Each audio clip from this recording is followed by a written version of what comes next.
Hi, everybody. Welcome to Recovery from Relapse. Today it is Tuesday, the 3rd of June, 2025. And I'm absolutely delighted today to welcome Whitney C. Whitney first came into OA in 2001. And she's and that's in San Diego. And she was born in Denver, Colorado, and now lives in California in Modesto. So I am going to hand it over to Whitney to tell us her story. So take it away, Whitney, and thank you so much for coming. Let me unmute. Hi, good morning. I'm Whitney, a grateful compulsive overeater and a list of other things. What really honored that Rita invited me here. She was part of my 10-step partner, and I just obviously I've heard her speak at an OA meeting in California, and I've just fallen in love with her. And when she asked me to come, it's 6 a.m. here, so I just need to give like disclosure. I have two daughters that should be waking up in 18 minutes, and so they've been instructed to leave me until 7:15. If something does happen where they come in here with an emergency, which usually involves their sister looking at them weird, I might just have to like mute for a second and deal with that. So we have a strategy. I don't know that it's fail proof. So before I get started, that could happen, and I'm just going to trust God and share this message. So before I get started, I just want to put my hand on my heart and just take a moment to just be so grateful to my creator for just allowing me to share. And my genuine and sincere hope today is that just that I would be present in this room and available for whatever message that God wants me to carry today. I don't know what that is or what it looks like, but I trust in that today. I also just wanted to start with a set aside prayer. So, God, please help me to set aside everything I think I know about. Help us to set aside everything that we think we know about you, your plan, your power, relapse, recovery, and this precious day. Give us the eyes to see and the ears to hear your will for our lives and help us to carry this message. We are so hopeful today. Thank you. In your name, amen.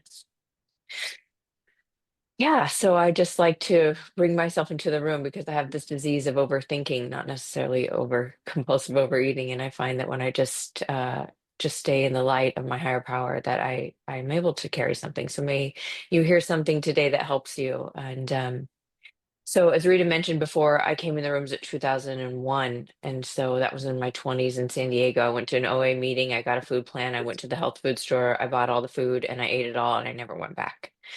I found other ways. So my experience with food is just I grew up in in a family of alcoholism where my mom was an amazing codependent, and the extent to our family, my dad was a prominent doctor in our town, and we were left to carry this idea, this facade, right? This idea that we didn't leave without bows on, and the chaos that ensued behind the closed doors was something that I often felt very upset at people for, you know, leaving us. So, although we were a family of privilege, what was happening behind closed doors, I work, and CPS should have probably been called to let them know, hey, shit's going on over there.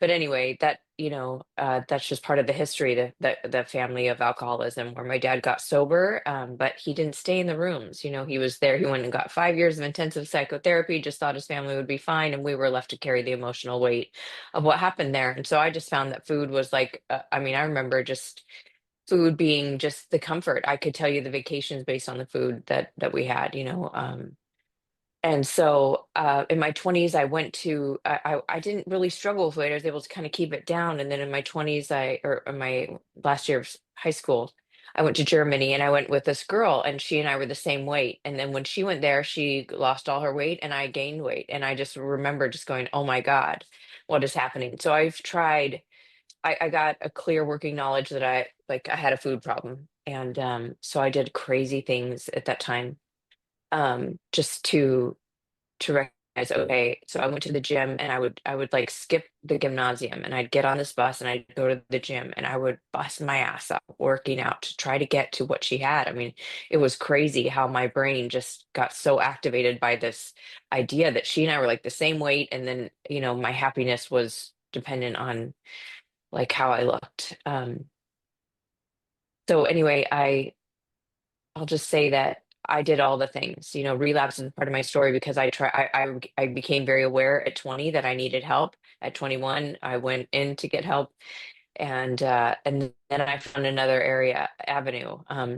I found it, and so I apologize if this isn't a meeting that talks about other things, but my story includes the use of drugs because I went to a diet clinic and I found a pill, and I was 26 years old, and I heard this. I took this pill into my body, and the noise stopped. All the chatter of the compulsive overeating just stop, stop, stop.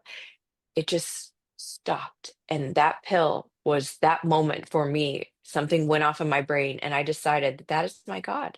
And I served and chased this God in a secret way. I mean, I had to do so many things for 14 years. Up until the time I was married, I thought the love of motherhood. And I had to take these pills, and I found them in multiple places, the lengths that I went to try to get free from this obsession. It is the worst experience of my life to have this mental obsession on my back. And so when I found this drug, I kept it a secret from everyone. Now, people knew I wasn't well and the wheels fell off shortly thereafter, but I continued for 14 years. I did not draw a sober breath. And so in 2018, I thought I got married and my husband didn't know. I had this secret, this idea that who I am in reality is flawed, and that if you knew, I had to keep it a secret because I was really good at keeping the facade of someone that had it all together. And that was like my driving force. So um that, you know, I had to drink and use drugs to stop the mental obsession, and I became a slave to this thing, and it was a secret, and I became a slave and it stopped working. And I mean, I in 2013, I think I became really aware, like it's not working anymore, and I don't know what the solution is because I couldn't get off of it. And so I had like the kind of suicide attempt in our country, like it's a 3-day hold. But what they did to me based on the suicide attempt that I had, and I thought it was the most honest I'd ever been. I realized I couldn't go forward and I couldn't go backward, and I just wanted to die. Everything had let me down. And so I didn't get well after that, but I got married. I went to graduate school because I thought, okay, if I could understand why, I talked about the history with my family. If I could understand why, I'm going to get a master's degree because I think finding out the why of why I am will help me. So I'll just get a master's degree and I'm going to figure this out. So, and then I had children, and I mean, I was so unmanageable. I thought the love of motherhood would get me sober, and it didn't. So, in 2018, I went into a treatment center, or my husband found my husband found a bottle on a vacation in Hawaii. My parents found a pill within 24 hours, a secret that I kept. So my higher power said, "You're done." Okay. So we came home and I went into treatment. And while I was there, I was like, I'm going to let my sister get skinny. There was a big bowl of Halloween candy at the center. So I thought, I can't let my sister get skinny while I'm here, And so I gave up sugar and flour. I don't know. There was just something that if I'm going to go through this, I'm going to get rid of it. So I gave up sugar and flour as a treatment, and I worked the steps, and I got sober, and I had an amazing sense of recovery. And like I was cruising in life. Like I really felt the power of the steps, not understanding about compulsive overeating. So I wasn't putting anything in my body to trigger the allergy. And so on a vacation with my husband while we're building our marriage back, things are going so well. I find carrot cake, and we're at a place where everyone's drinking, and I can get a carrot cake there. And I just thought, oh, I can have a carrot cake. And from that moment on, like I was sober. I finally let go of those things, and I was out and I was honest. And I got sicker in that moment. Once I triggered that allergy, I didn't see him for the rest of the vacation. I was into the food. I didn't have sex with him. I didn't touch him like for the rest of the time. And for another year, I experienced the kind of like I just wanted to die. I was sober and I had children, and they were 2 and 3 now, and I wanted to die. And COVID hit, and I just did all these kinds of things. I mean, I was a laxative abuser. I was just all the things, and I couldn't stop the food obsession. So I have this journal. I found a life coach, and she was going to help me. Actually, so I found the rooms of OA. I was like, okay, I've been sober and I don't want to drink and use anymore. I think I can find this in the rooms of compulsive of Overeaters Anonymous. So I went to 12-step meetings, and they were using the OA Big Book. And I noticed that you guys use a lot of literature. So I'm just sharing my experience of what I needed. I I heard in these rooms where people were taking like sips of vodka, doing some slipping and sliding, but the mental obsession was still there. They were chewing gum and doing crazy things. And I just thought, it was like I liken it to taking sips of vodka and calling themselves sober, but I wanted to be free of the mental obsession. I really understood that I had a mental obsession, and this allergy was triggering it. And so I kept going to these meetings, and I would do all the writings and do all the things that they said.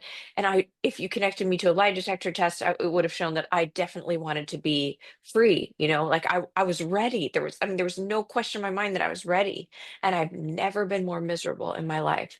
And then I found a meeting called A Vision for You, and I heard, people. I met a girl in one of the rooms, and she gave me this meeting, and I heard in there the kind of experience that I had in my program with Alcoholics Anonymous, where I don't drink vodka and just call it a slip and say it's okay.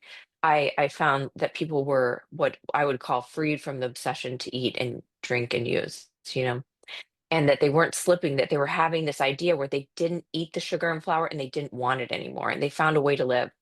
And so that was duly noted in my brain, but I still thought, oh, I can do this. So I had 273 days where I wrote in this journal, and it's not this one, but it was a journal where for my I found a life coach, and I got skinny for 3 months, and I wrote down every day you had to do your plan and actual, and then a body or a mind download.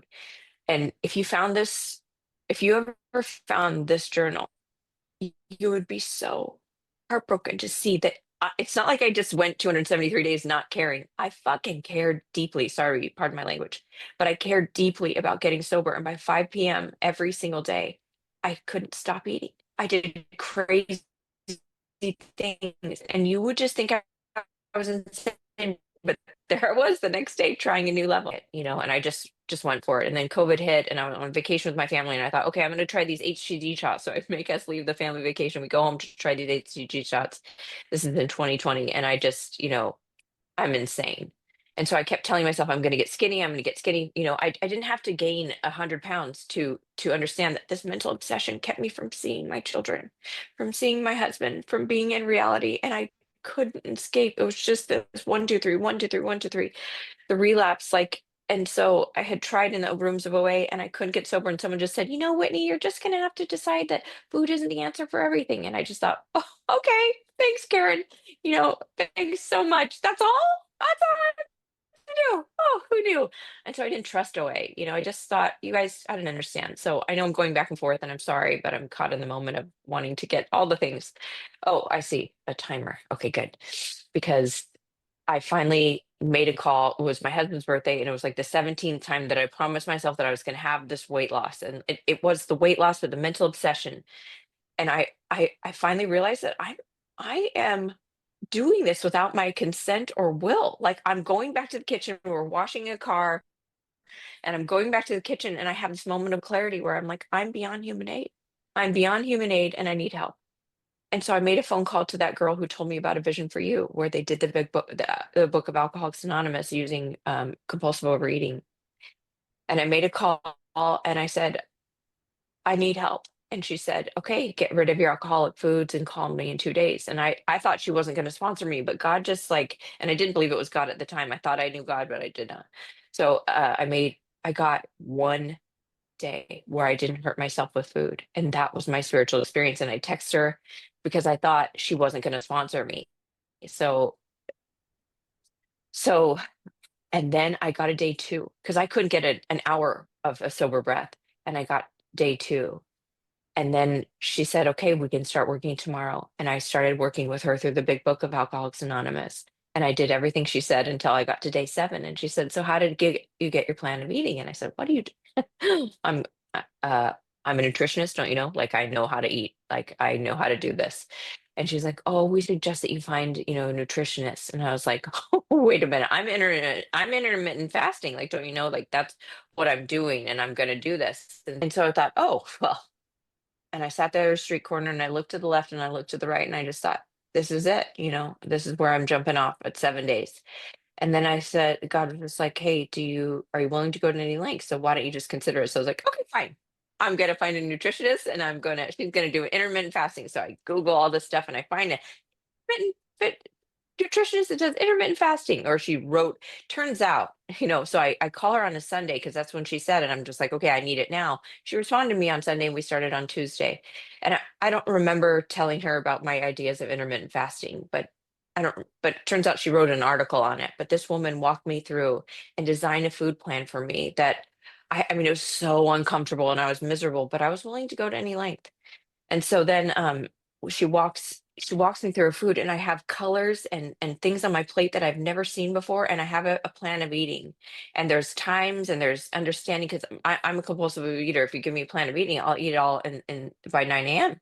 So this had times and regulations, and suddenly I'm eating things that just like my body starts to feel nourished for the first time, my poor body, and colors, and we're going on camping trips and doing all this shit, and it's COVID, and I'm doing this. So I get this plan of eating. I start meal prepping, and I'm just willing to go to any length. Then I get to day 11, and I have a terrible experience with my two children, who are 3 and 4, or 2 or 3 at the time. And I call her, and I was like, okay, so here's the deal. You promised me that I'm going to be able to raise children without chocolate, because I had been the kind of compulsive overeater that the chocolate, I could not go on any trip without having chocolate or something in my pocket to get me through the activity. So if I ran out of that, I'd have to tell my husband, like, pull over, I need to go to the store. And I would just pretend like I needed a tampon, which I didn't even have anyway. Anyway, so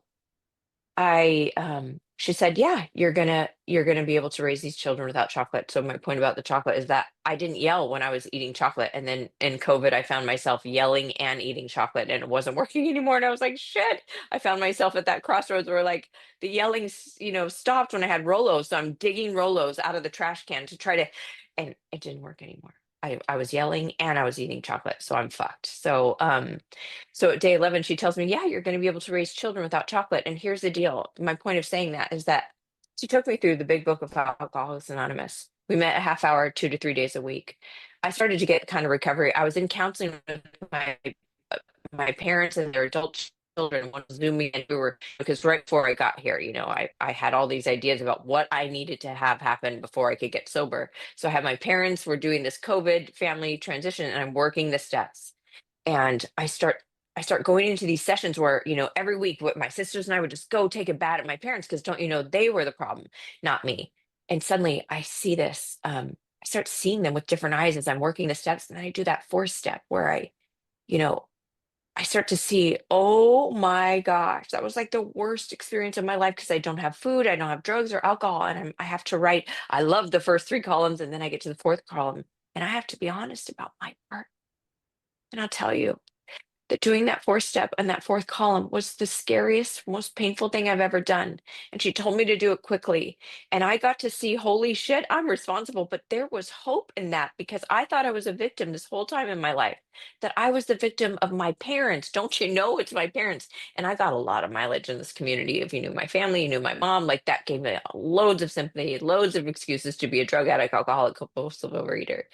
And I started to see my parents as the people that they were. God started lifting the veil as I saw how I contributed to the problem. And I found hope in knowing that I did not have to be a victim, that there was actually a lot of work to do and a lot of cleaning up. So I started, these steps are laid out in this way that then I got to not just sit in my shit, I shared it. And I honestly thought that when I told my sponsor the things, that she would call CPS, because there were things that happened behind closed doors that I needed to tell someone, but I thought for sure I was going to go to jail.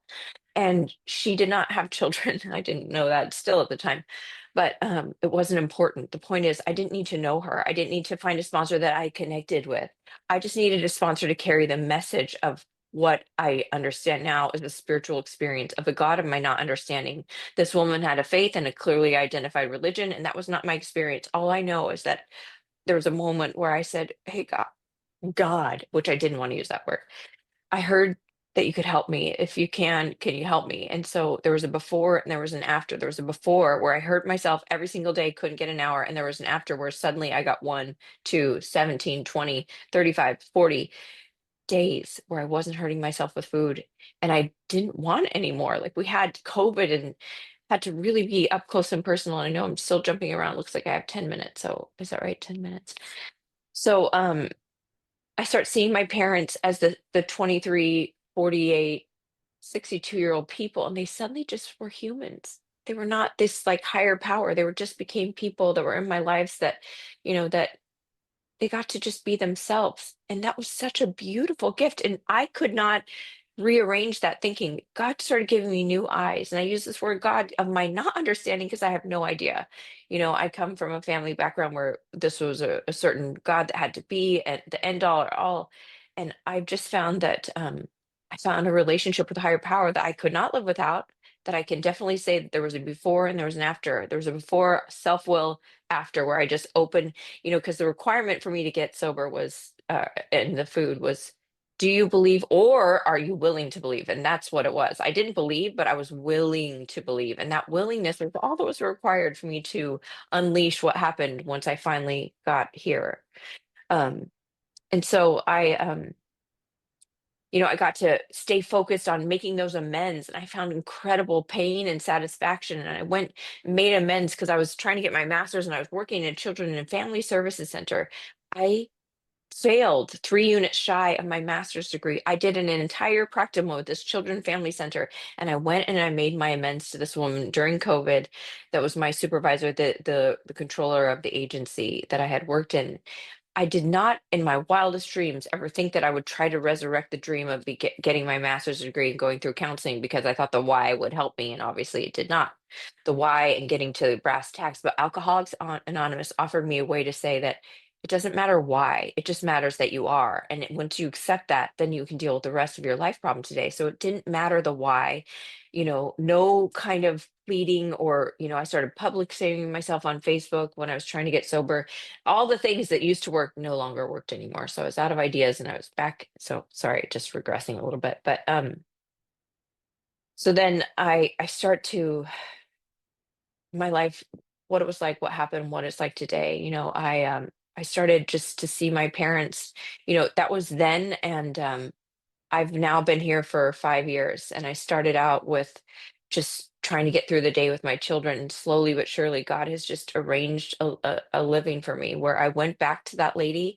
I was working, I had to rework I finally reached out to the master's program to become a clinician for men. But it's called in California, marriage and family therapist. That was the dream of mine, to be a marriage and family therapist to help families carry the message. And I will just say that I went back to her to say, would you consider me for a practicum? I had to redo 700 hours. I lost them all. And I became willing to accept things that I could not change because of this program. And I became willing to face courageously the things, because I had now a relationship with higher power that was showing me how to do things that were beyond my wildest dreams.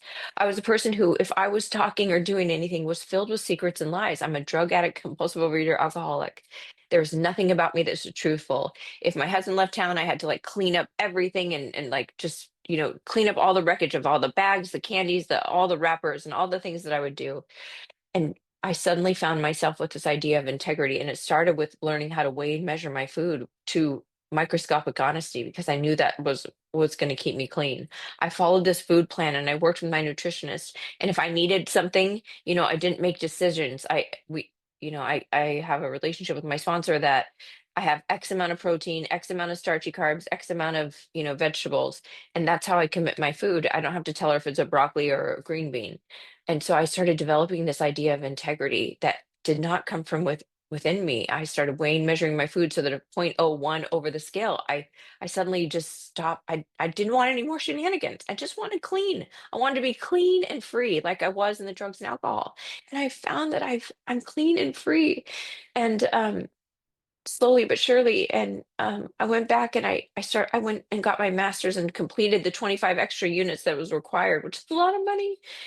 And I'll just say that since 2020, I went back and I slowly, I got a master's degree, and there was something so satisfying because I had integrity. I'm not a smart person. I have to work really hard.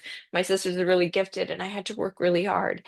And I started having a relationship with my children that, like, I mean, well, that's going to come next, because I was so triggered and just struggled with how to relate to children, because I was never given an example of love, patience, and tolerance. I was always to be the projection of somebody, not allowed to be autonomous.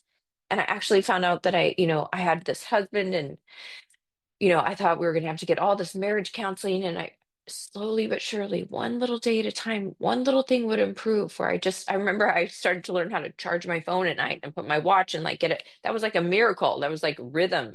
And it started there. And then I started, getting up early because I started realizing that if I'm going to have a relationship with a higher power, I have to work on cultivating it. Into action I go.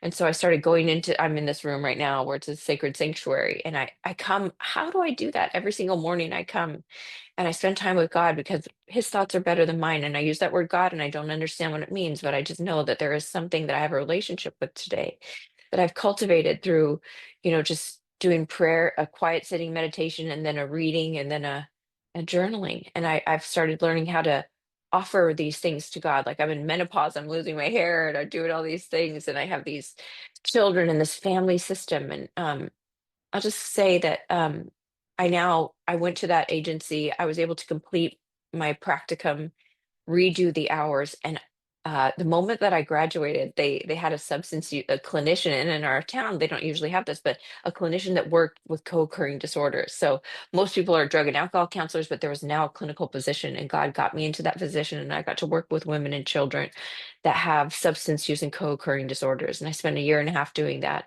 and things slowly but surely, I started getting my life back. I started, hiking and doing things that are just beyond my wildest dreams. And the biggest thing was that I had this idea of integrity because I used the steps, I continue them. So I have to do a nightly inventory where I have to take account of the things that I do in my day. And it helps me stay clean. Is there something that I need to share? I start sharing these things. I found that sharing was better than wearing, as they say, and working the steps and continuing the steps. So, I sponsor women, and I know I'm jumping all over the place, but I'll just tell you that now they like life, I just stay still and I stay focused on my recovery and I continue to carry the message. And I love that the food thing, like the drugs and alcohol, that obsession went away, but I have to eat every day and I have to learn a way to do that. And I've just found a way to do that in a way that would just blow my mind because that's not me. I'm acting in a way that is just not anything that I could ever account for on my own. And so then somebody reached out to me that I used to love working with, and she's been in private practice, and now I'm working in private practice. And I get to see women and children and families that have this thing of substance use, and whatever it is, it's drugs, alcohol, sex, drugs, rock and roll, it doesn't matter. I have experience from growing up in a family of this, and now I have my own experience of being somebody that is in recovery. And I have 7 years in September of being alcohol and drug free. And then I just celebrated 5 years in April with a recommitted abstinence. By the way, I did pick up Diet Coke. After my ninth step, we put off Diet Coke and I picked it up as a plan. And this Diet Coke, like I said, okay, I'll just have it in restaurants. And within days, I'm driving through a restaurant and getting it from the drive-through 3 times a day, extra large. And it took me 3 months to say, okay, I think that I need to do this again. So while I've been 5 years here, I did have a recommitted abstinence after this. And I will tell you that picking up that Diet Coke and what that did for me, when I had to put that down, it was the worst experience of my life. I don't know why. It was like I could feel all the things. My mom goes, "What's wrong?" I'm just like, I don't know. I just so amazing. And it was just giving me an example of like, if you pick up, this is the pain that you're going to face. So it's easier to stay, but I can't consciously make those decisions. I don't decide to do things today. I'm a glutton. Like if I get into a Netflix things, I could just stay down all day, but I'm up at 4 a.m. every day. I have a life beyond my wildest dreams. I went through menopause, and I'm sorry that I'm just going to show you the muscle, but like I went through menopause, and like God has shown me how to gain muscle and take care of my body and do it in a way that's recovered so that, you know, I have 1 minute left, but there was a point where I got like too thin, and God has restored me to sanity in that I don't want to get too thin. I just want to be healthy. And I live a life beyond my wildest dreams. And while sometimes quickly, sometimes slowly, these promises happen, I will tell you that I have these two girls in there that needed me the most. And my biggest part of my recovery is working on developing and cultivating a new family that doesn't have the multi-generational dysfunction. And I'm doing that one day at a time because the food is down, the drink is down, and I get to feel the pain when I act outside of what my higher power wants for me today.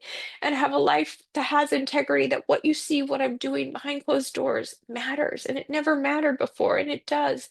My parents have the code to my And I've learned to set boundaries with them even in recovery, like where in September I just told my mom I'll go to counseling with you to have a new relationship, but I can't continue the one that I had. So I've learned how to set boundaries to keep myself on the beam and keep myself free and clean of things that I try to use as my higher power. And I'll use things for a little while that just don't align, but God always points me right back into the direction of recovery. And I'm just so grateful that all of these things had to happen so that I can sit now with children and families and my own children and be able to relate to them in a way that is so infinitely satisfying and remarkable. I'm a miracle.